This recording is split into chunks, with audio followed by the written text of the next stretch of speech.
Gosh, I've had this business for about 2 years, my assistants. But I've actually been in marketing for a little over 10 years. Um, I started off as a marketing assistant. I was in corporate. So I've had the bit of working in the corporate world before going off and doing my own thing.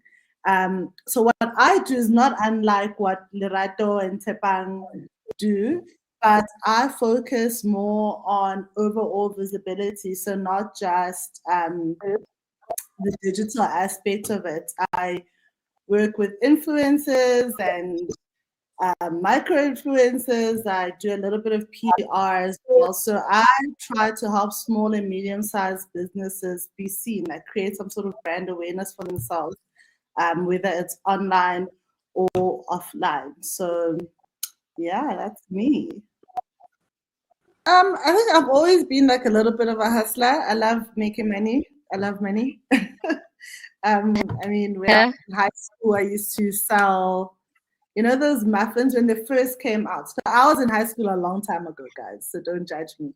But like those muffin trays, when they first came out, I would go and buy them at Spar and then like take them home and in the morning warm them up and put them in a Tupperware, like I bake them and then sell them on the bus on my way to school and sell them at school. So I've always like just had a thing for making money. And a few years later, I started a virtual assistant business. I didn't know that it was a virtual assistant business because it wasn't a big thing then, but I knew I wanted to make money. I think I just moved to Joburg as well, and I needed a little bit of extra cash.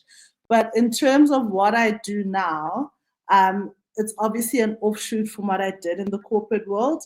2020 really affected the company that I worked for, and it's a big company.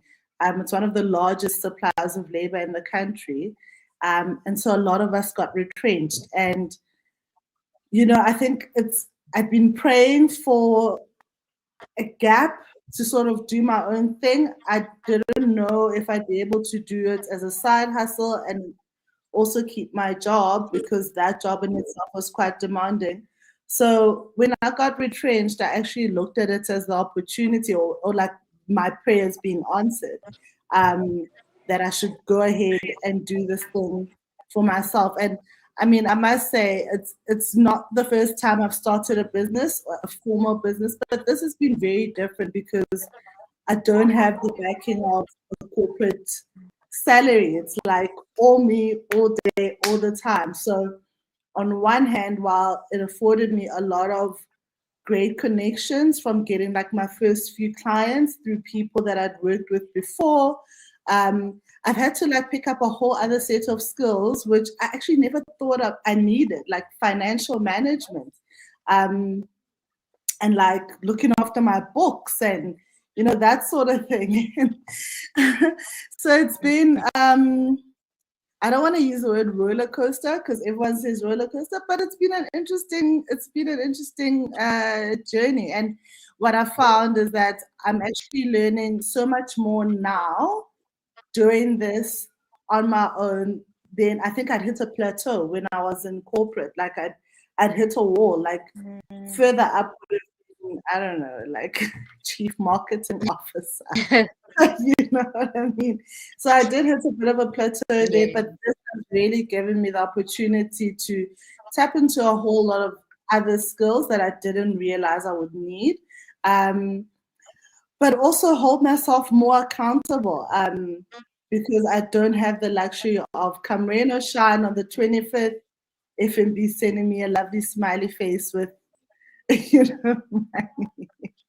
So yeah, like that's really how I got into this. And sometimes I wonder if I'm crazy because I'm not as young as you guys. I do have 2 kids.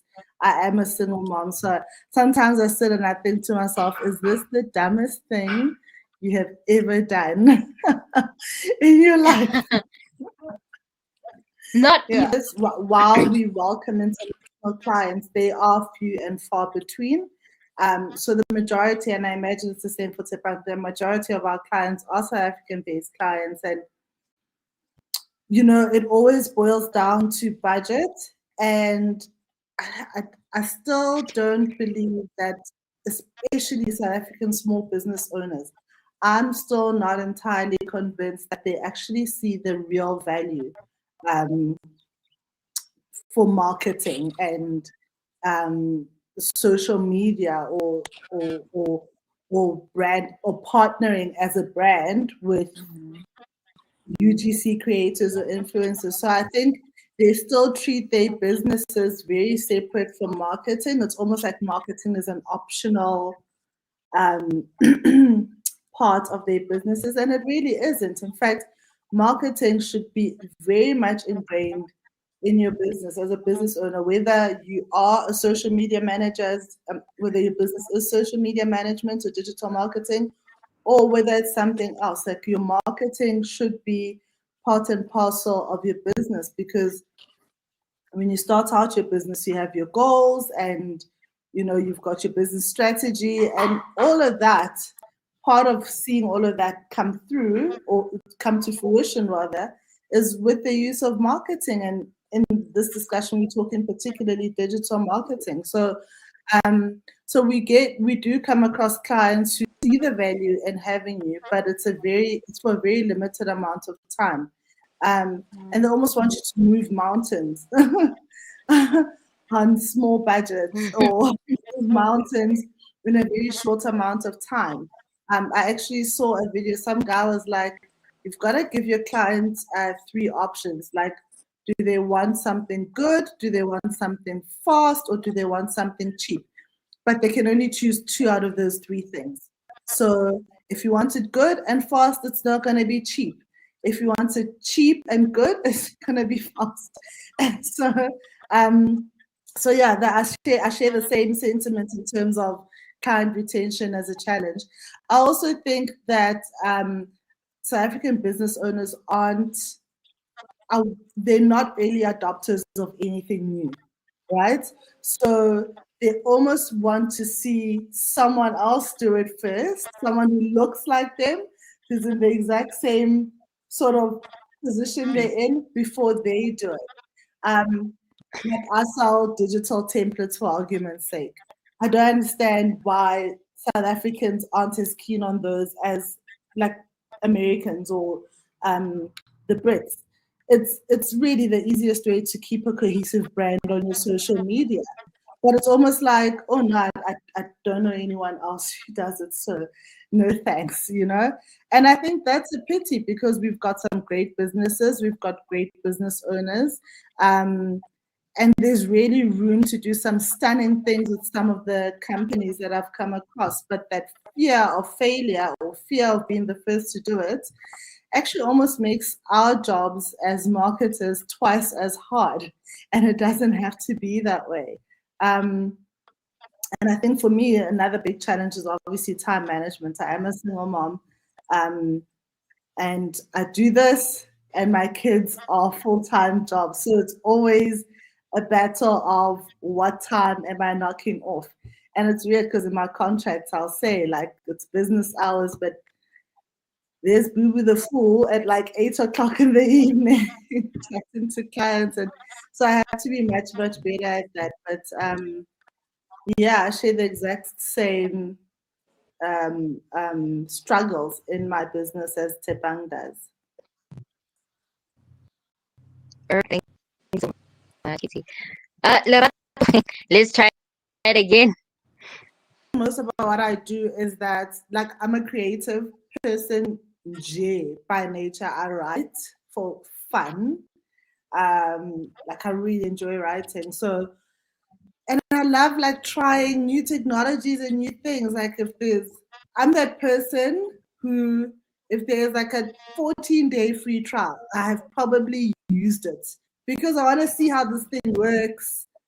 I want to test it out. I want to try it on myself. I want to find a guinea pig client who's like, okay, cool, let's try it, and I like if it messes up, it messes up. But the thing I love about what I do is that I get to experiment freely with everything I want to experiment with.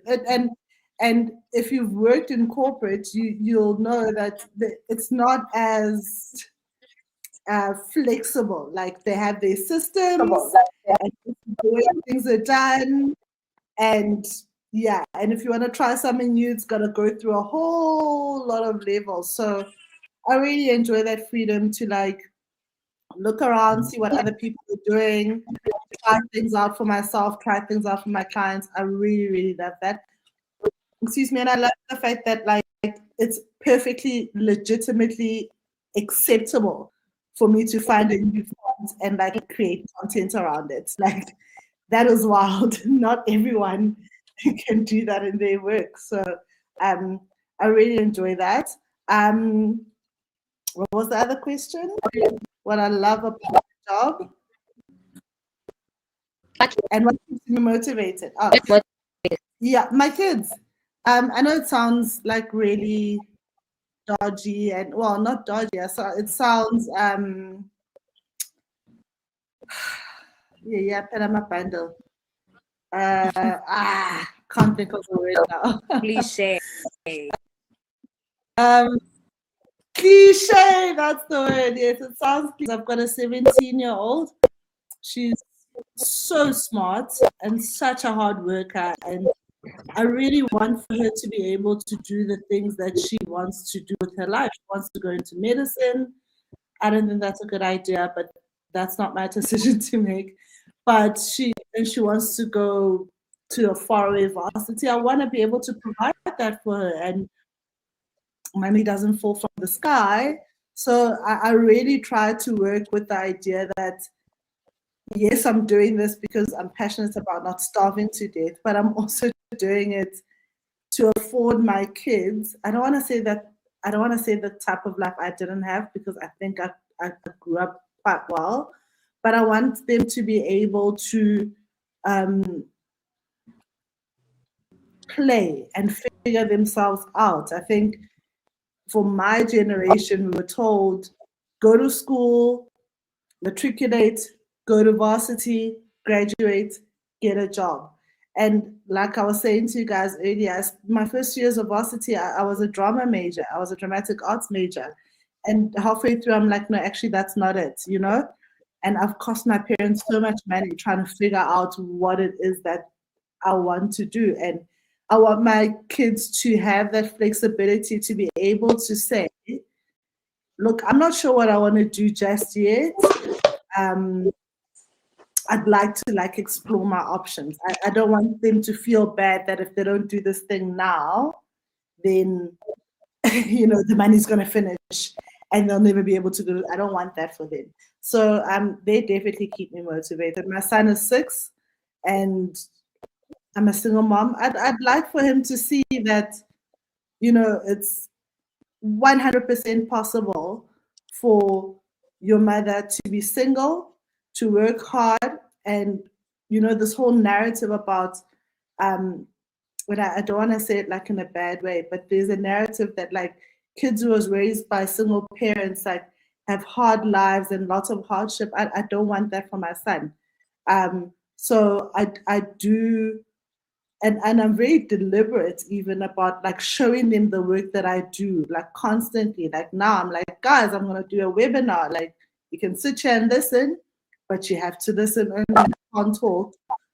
Or like, guys, I've just created this website. Do you want to come look? I'm very intentional about bringing them into this world because I want them to see that it doesn't have to end with like a degree. You can choose another path. You can go into entrepreneurship. Mom did it and she's doing pretty okay.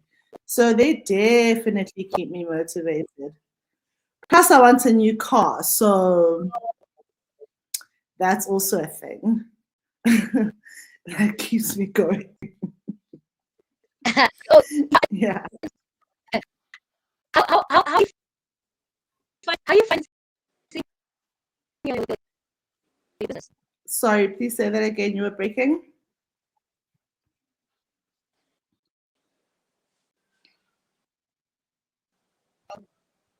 I've lost you completely. How did you get into your business? So financing this. How did I get into this business? Amy, how did you finance your business actually? No. How did I finance my business? Okay, so I'm a big believer in zero finance. Like I am. Like if you can get away with not paying for, and I wish lots of business owners do this. If you can get away with not paying for it, don't. I'm serious. I see people on Facebook posting like, I've got 2,000 Rand. What kind of business can I start? Oh my God, you're like a multi-millionaire. Like small business owner if you've got 2,000 Rand. I didn't spend, to say I didn't spend a cent is an exaggeration. So, I mean, obviously registering a business, there's a fee associated with that. Buying a domain was like 80, no, at that time, GoDaddy was selling domains for like $3. And I bought a domain for $3 and, you know, it's there and I own it and it's mine. And I'm always trying to find a free alternative. I think, and especially in the digital marketing space, there's this misconception that everything costs money. It doesn't have to. Yes, I can get a premium platform like Later, for instance, and pay a subscription for that.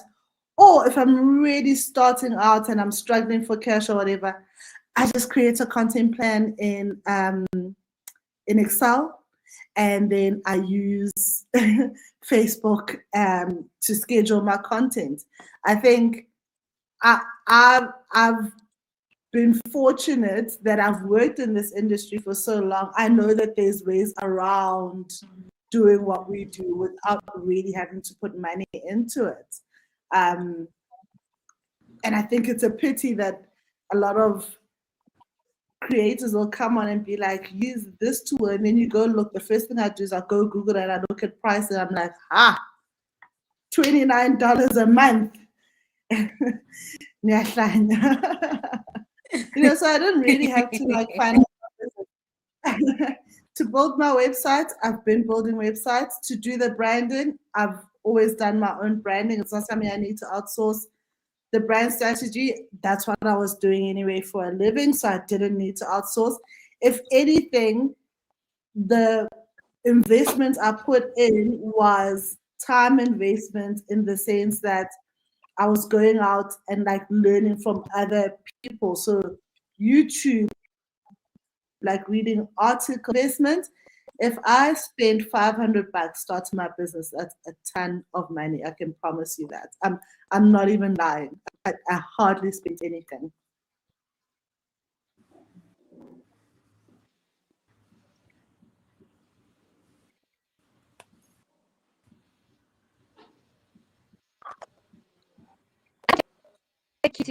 Is it just me? I really like. I think there's a delay. I mean, I hear you going on there. Yeah,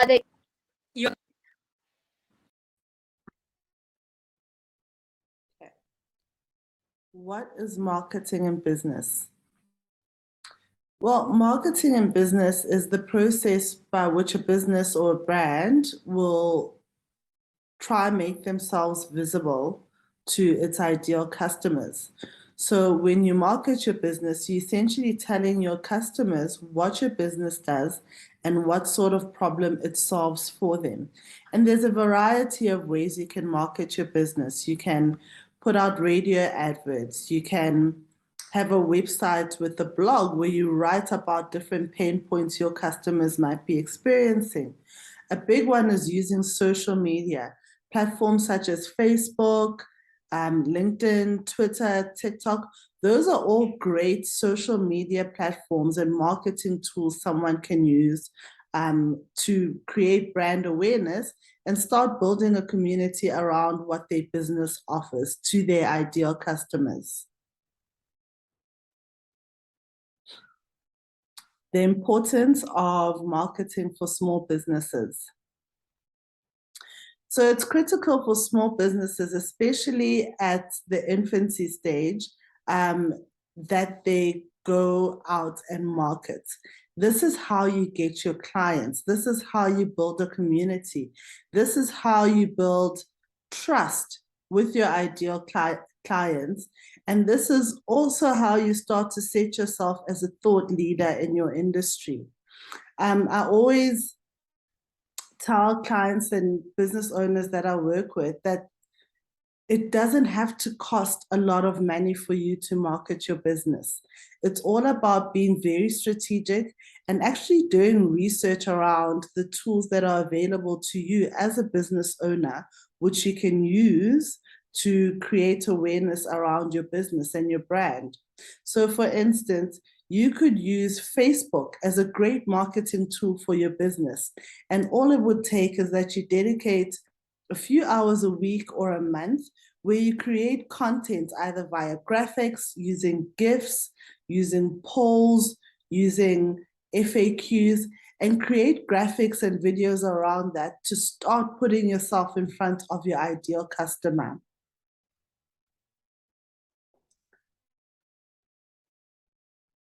What channels and tactics do you advise they should start with?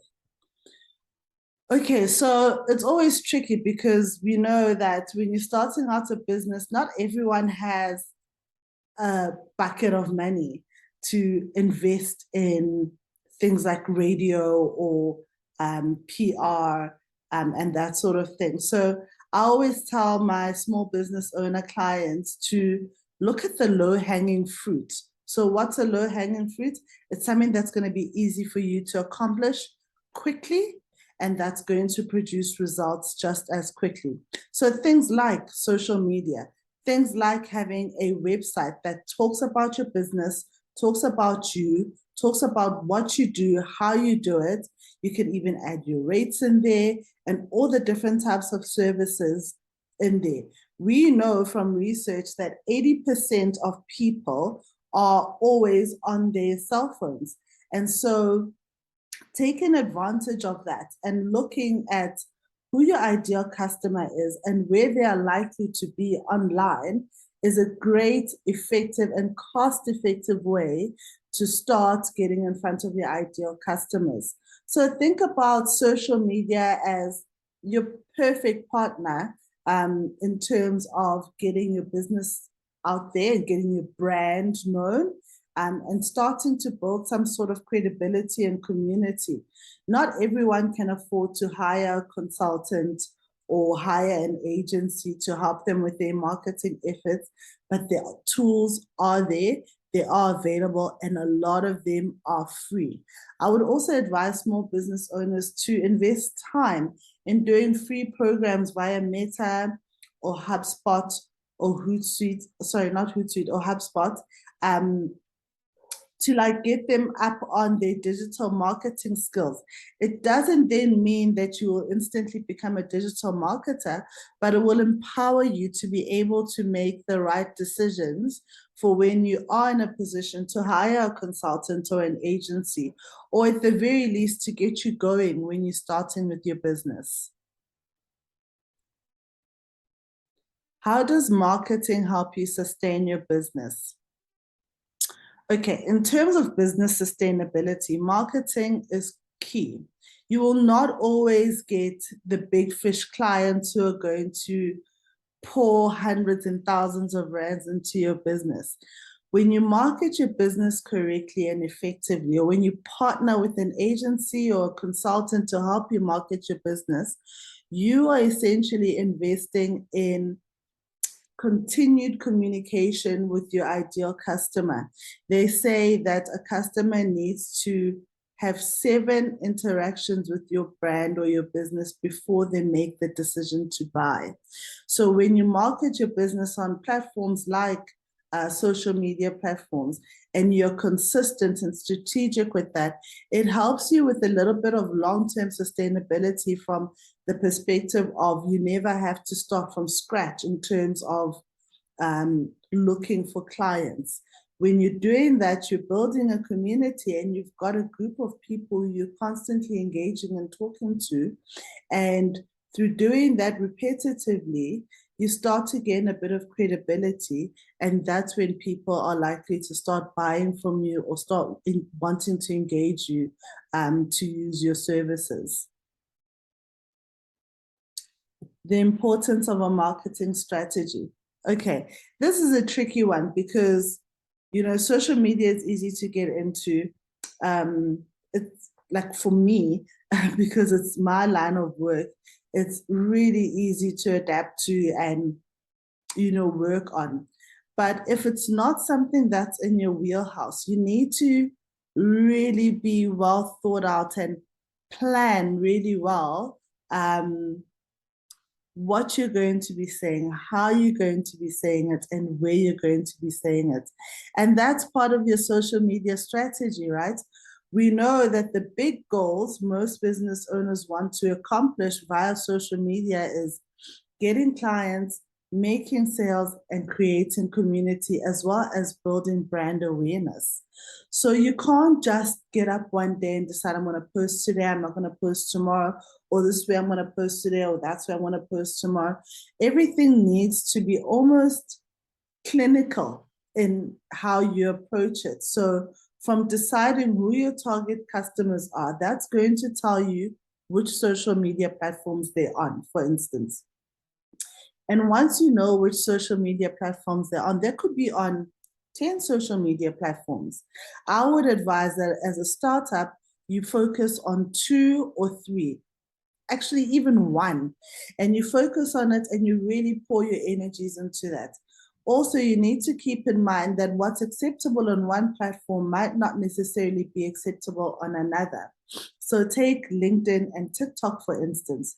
Those are great platforms to build brand awareness and to build a community around your brand and your business.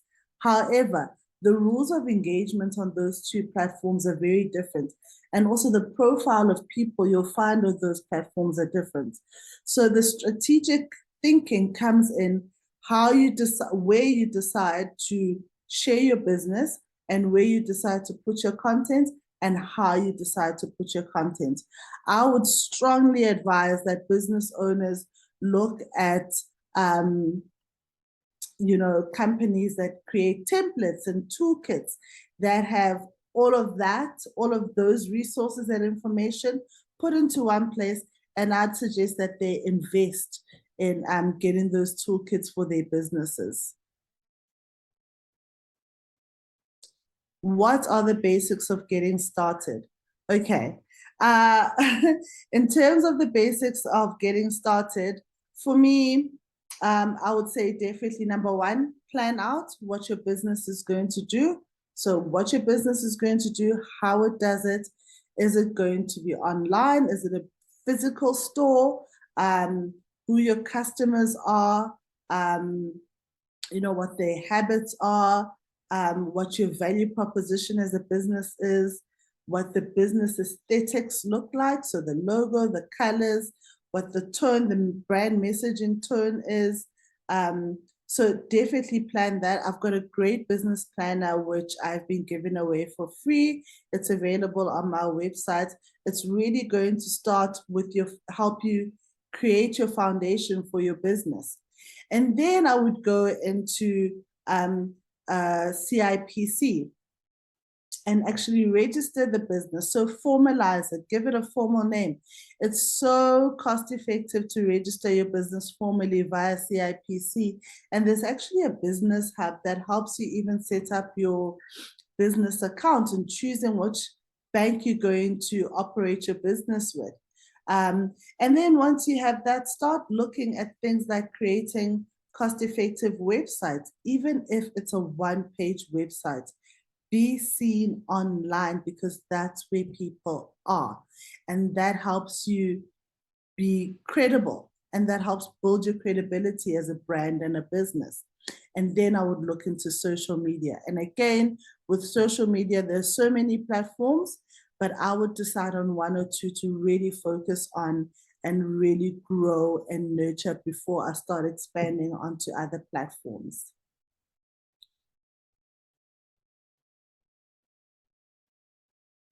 What channels and tactics do you advise they start off with? Okay, so like I said, CIPC to register your business.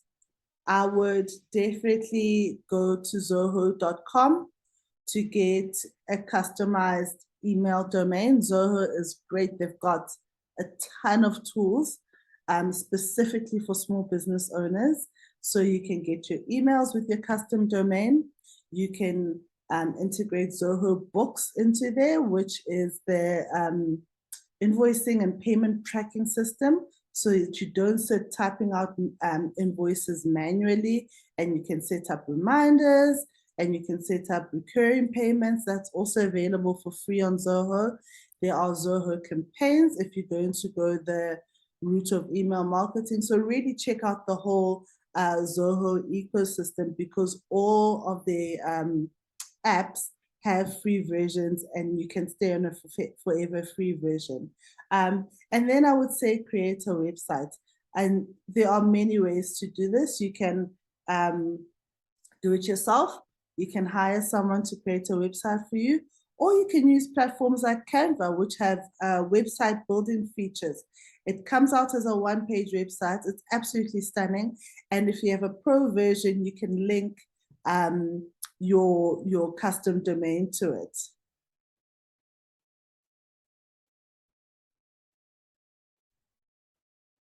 Okay, how digital marketing can boost small business, or how to optimize digital marketing. So when it comes to digital marketing, there are a million things you can do. Like I mentioned already, you can go the website blog route, you can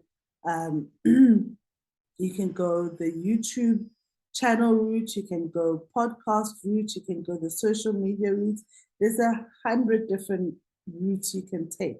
But again, when you're starting, start small, start strong, and grow from there. So my best advice would be start with your website, make it SEO rich. And if you want to learn about SEO, Tebang is really good with that. You can follow her on TikTok, and I know she's got a YouTube channel you can subscribe to. Definitely make use of templates to keep your brand cohesive, because that makes it easier from a brand awareness perspective for your customers to immediately recognize you even before they see you or they see your brand name anywhere. And definitely put a little bit of money aside to get in touch with the coach. Myself, I know Lerato will also coach small businesses. Spend that money on a 1-hour consultation to see where there are gaps in your digital marketing strategy and where you can strengthen that.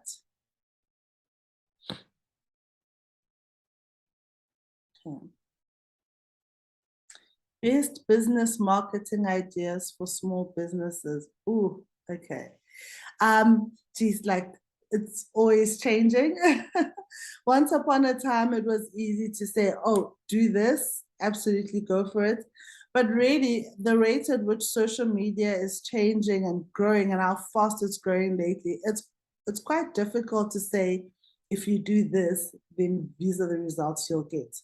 However, I quite like Gary Vee's perspective on things. He's got a $1.80 strategy where it's basically you comment and you like and you engage with 90 accounts in your, or 90 brands or accounts in your field. And then you post. That's how you get your followers going up, and that's how you get people engaging with you. I think engagement is really the key. So while you might be wanting to sell your service or your product, you also want to be in support of other people in your community, and also people in your target market.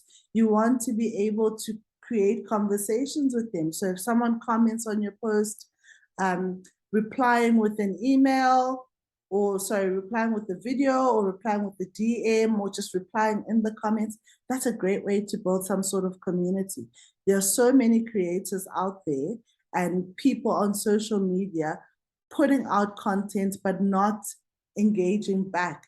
Remember, communication is a two-way process. It's not just you telling your target audience what you can do for them, telling them what to buy from you, telling them this, that, and the next thing.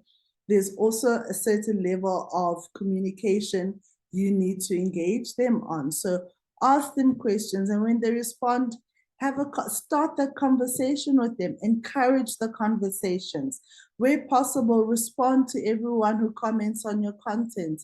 I think that builds a level of relatability and obviously trust. And that's what helps strengthen your community. So when you do come out with a service or a special or what's the word? A promotion, those people that you've been engaging with, they're going to be your biggest supporters. And they're going to support you. Even if they're not buying right then, they might know someone who will need your service or who'd be able to benefit from your promotion. So definitely engaging with your audience is key.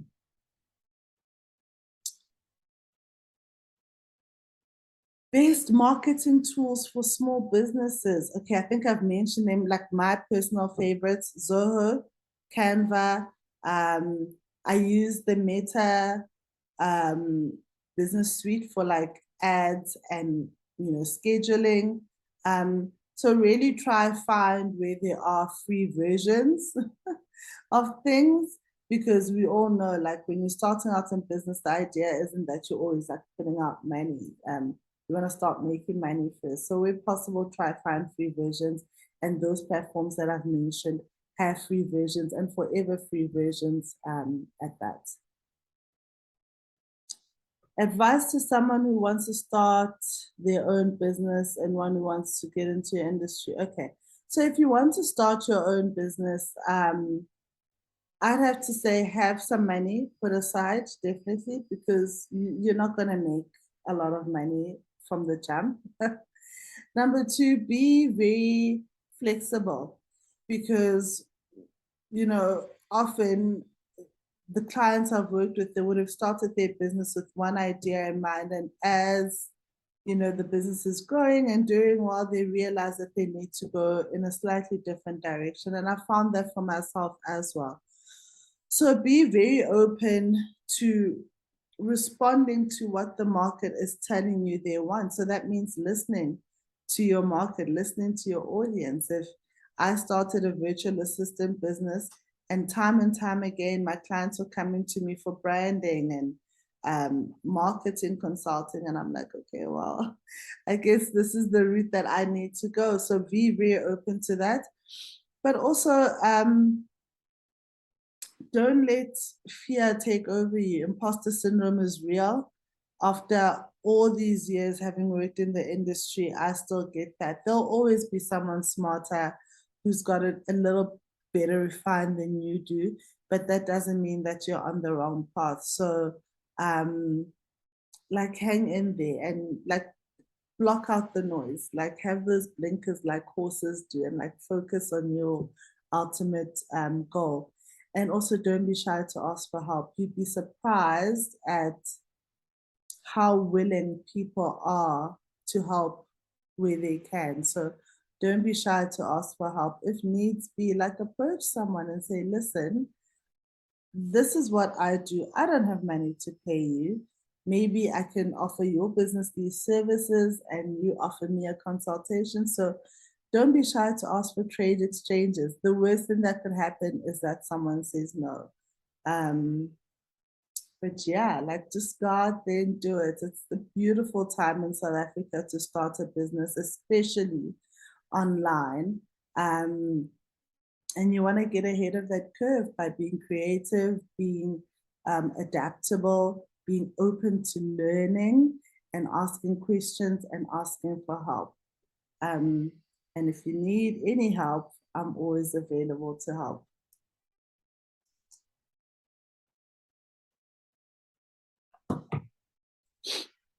My closing comments.